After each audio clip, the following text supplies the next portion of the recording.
ठोक वार्तांकन रोखठोक बातमी।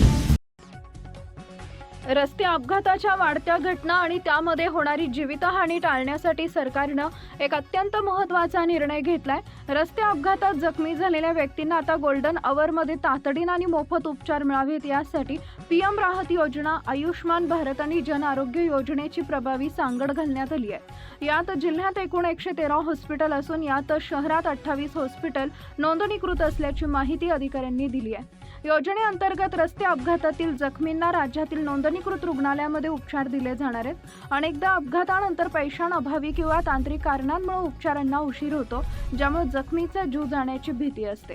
मात्र नवीन नियमानुसार रस्ते अपघातग्रस्तांना पहिल्या 7 दिवसांपर्यंत 1.5 लाख रुपयांपर्यंतचे उपचार पूर्णपणे मोफत मिळतील। या योजनेचा लाभ घेण्यासाठी जखमी व्यक्तीला आयुष्मान भारत किंवा जन आरोग्य योजनेअंतर्गत नोंदणीकृत असलेल्या जवळच्या कोणत्याही रुग्णालयात दाखल करणं आवश्यक आहे। या महत्त्वपूर्ण निर्णयामुळे रस्ते अपघातातील मृत्यू दर कमी होण्यास मोठी मदत होईल अशी आशा व्यक्त केली जाते।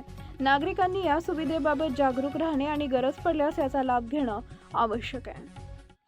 महाराष्ट्रातील महत्त्वाच्या आणि ताज्या बातम्या पाहण्यासाठी आमच्या जय हो न्यूज चॅनलला सबस्क्राइब करा आणि बेल आयकॉन प्रेस करा।